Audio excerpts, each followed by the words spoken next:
every First Nation has a distinct worldview.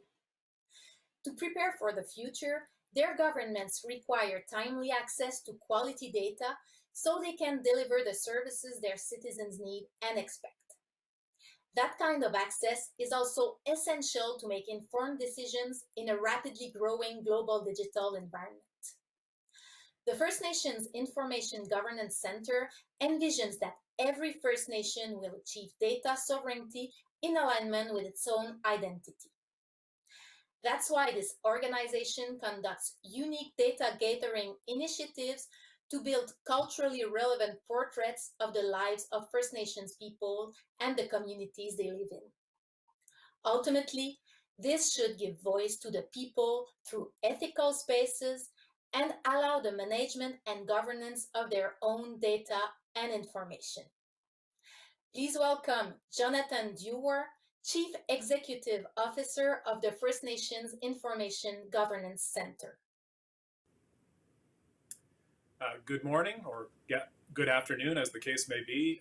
My name is Jonathan Dewar, and I'm the Chief Executive Officer at the First Nations Information Governance Center, and I'm very pleased to be able to join you to talk about our role in the world of open science.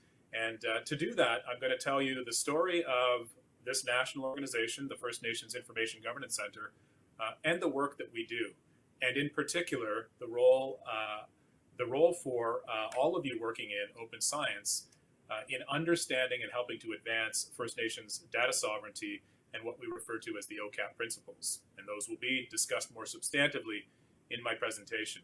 But I'm very pleased to be with you, and thank you. I'm going to start my presentation now, and should be done in about 20 minutes. And I look forward to hearing from many of you in the future, whether in the context of this conference or offline as our paths cross out there in the world of work. So with that, I'm going to move to the first slide. And I'll start here.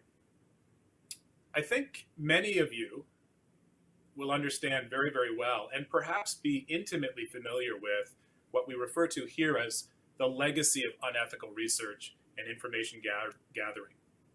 So there has been a long history of First Nations peoples and communities being subjects of research. You may have heard the adage used over many years, I've certainly heard it in my 20+ year career, that First Nations and Indigenous people more broadly feel like they have been researched to death, as opposed to being, leading research so that we can live the lives that Creator intended us to live. That's a quote from a colleague of mine, Mindy Denny, in Nova Scotia, one of the members of our national board of directors. And I think that that really is important to understand research that way. First Nations have been researchers since time immemorial. First Nations have laws since time immemorial about the approach to information and how information can be gathered and shared, and ultimately how it is the property, it is owned by First Nations collectively. So this legacy of research and the way that research has negatively framed First Nations has done significant harm in the past. And every now and then we see it in the present.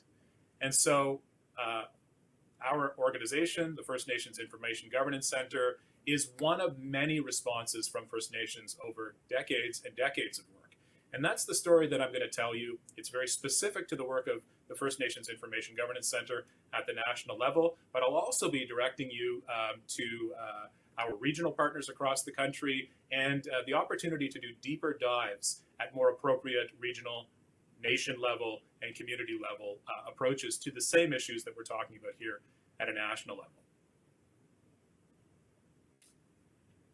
You will understand as I talk about the history, or as I talk about the story of the First Nations Information Governance Center, why there's so much focus on First Nations data sovereignty.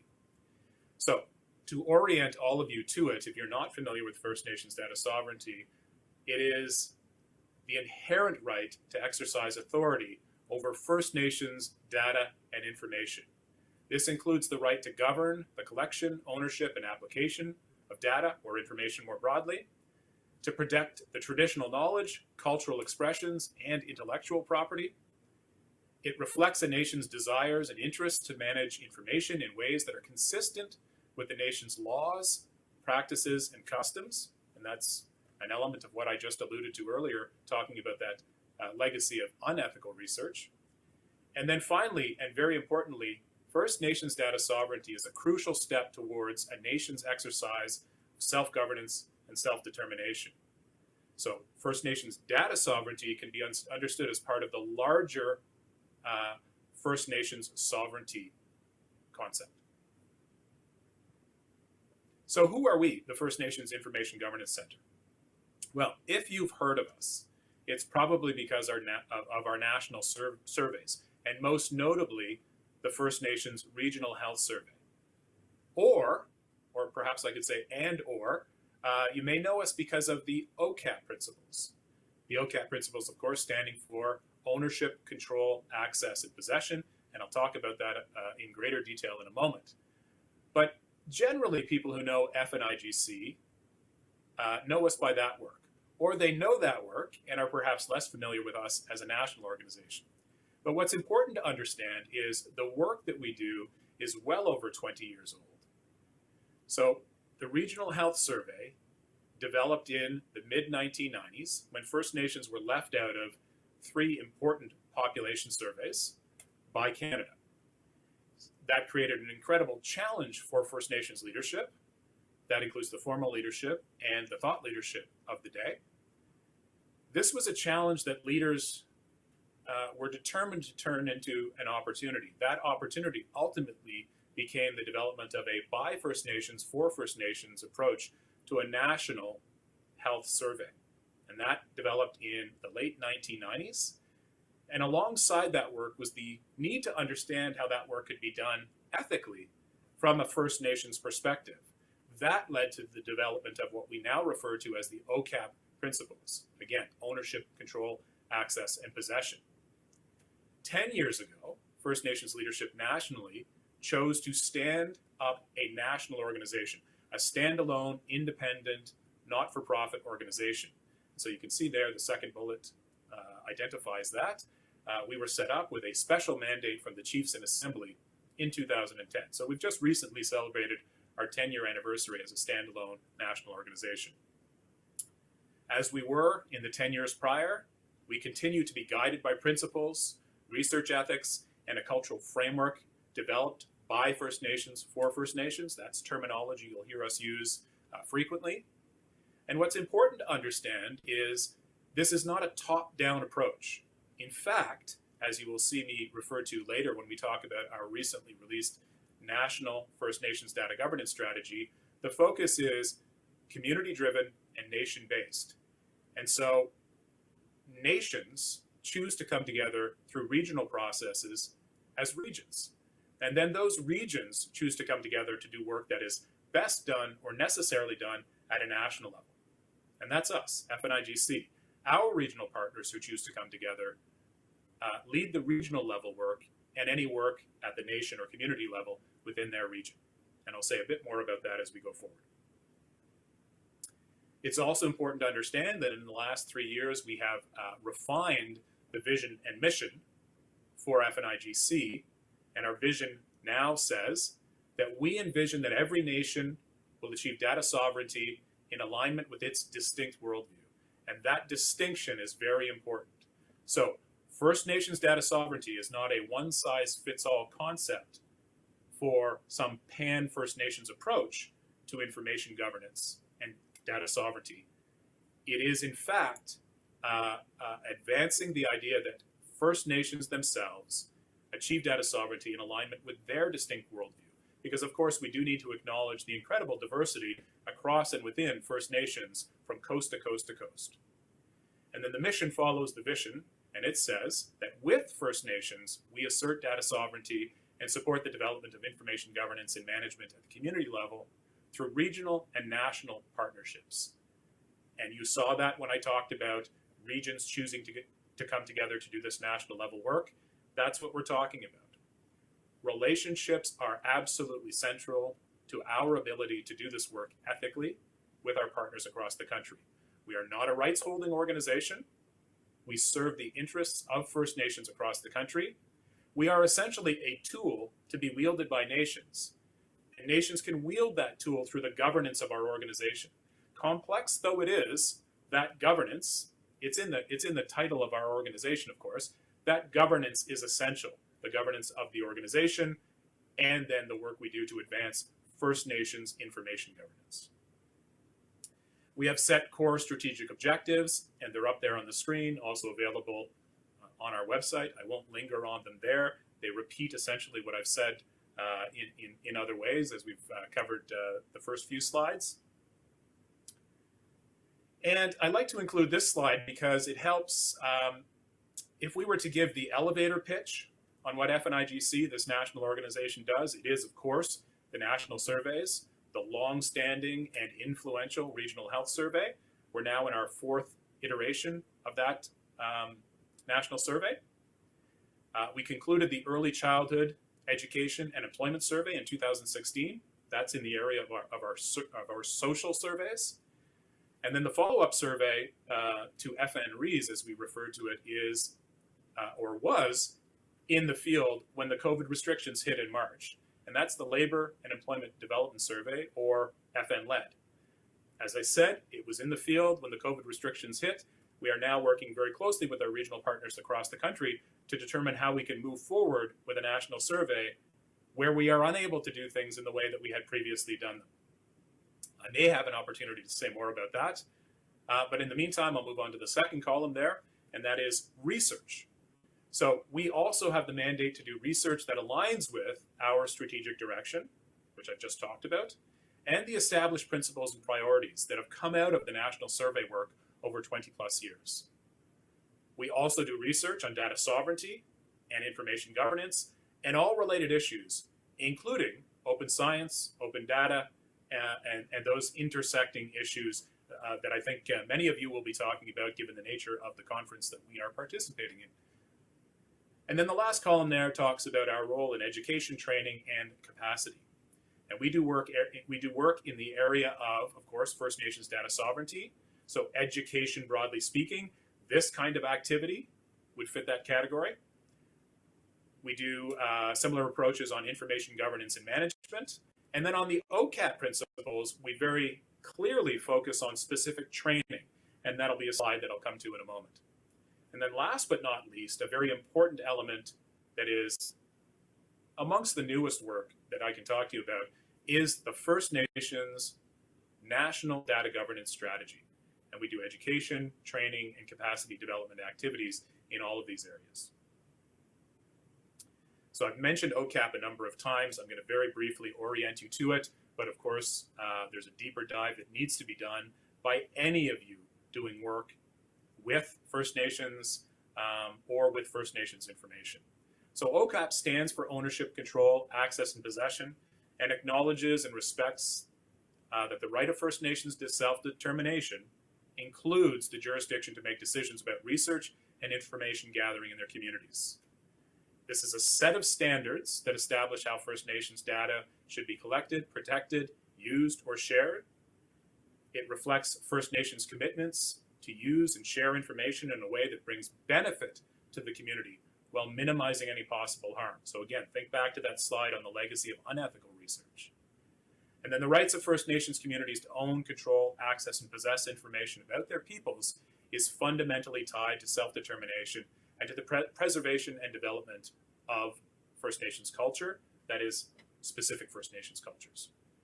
One important distinction that you all have to understand, of course, is the difference between OCAP as a set of principles and what it means to define and implement OCAP. So FNIGC, we can be called the stewards of the OCAP principles. We do education and training around the OCAP principles. And again, I'll talk a little bit more about that in a moment. But we are not the OCAP police. It is, in fact, rights holders who can define and ultimately implement what ownership, control, access, and possession means. So that's an important distinction for all of you out there who have the opportunity to work with First Nations need to understand, is this distinction between OCAP at the level of principles and OCAP at the level of implementation.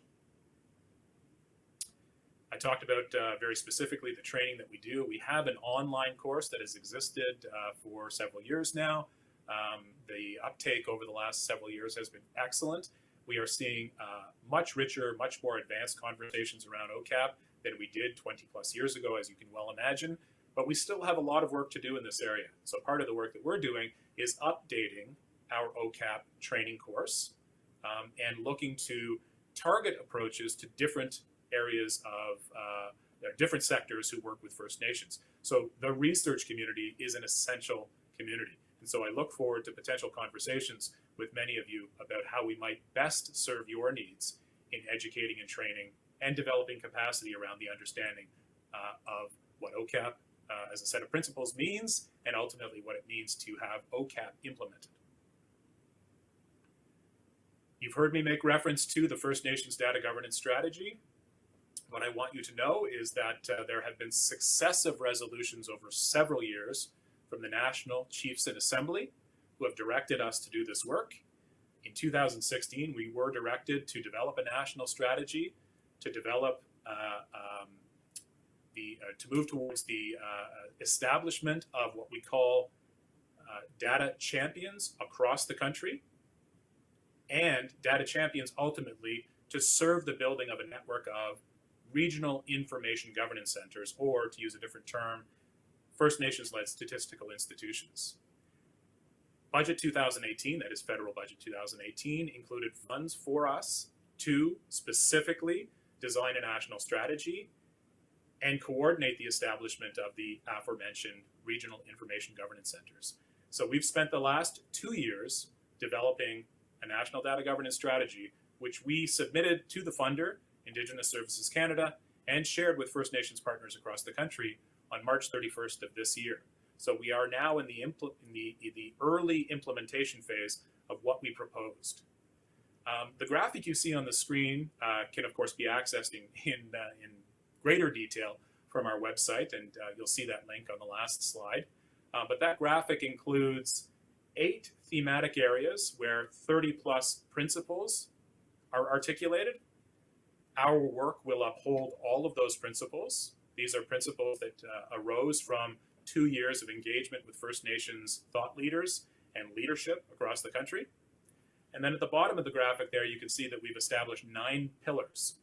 2 pillars are foundational and cross-cutting. They exist to support, they are obviously preliminary, foundational, and they also exist to support the 7 additional pillars. And I won't go into too much detail because we simply don't have the time. Thank you. We simply don't have the time to go into greater detail, but I will encourage you to visit our website, download the 100-plus page strategy document, and review it as you see fit. Just to take that thought forward, what we ultimately ask in that document that we submitted is the ability to move forward with the appropriate funding to establish these data champions in each of our 10 regions across the country and at the national level. So what's a data champion? Well, it's not singular.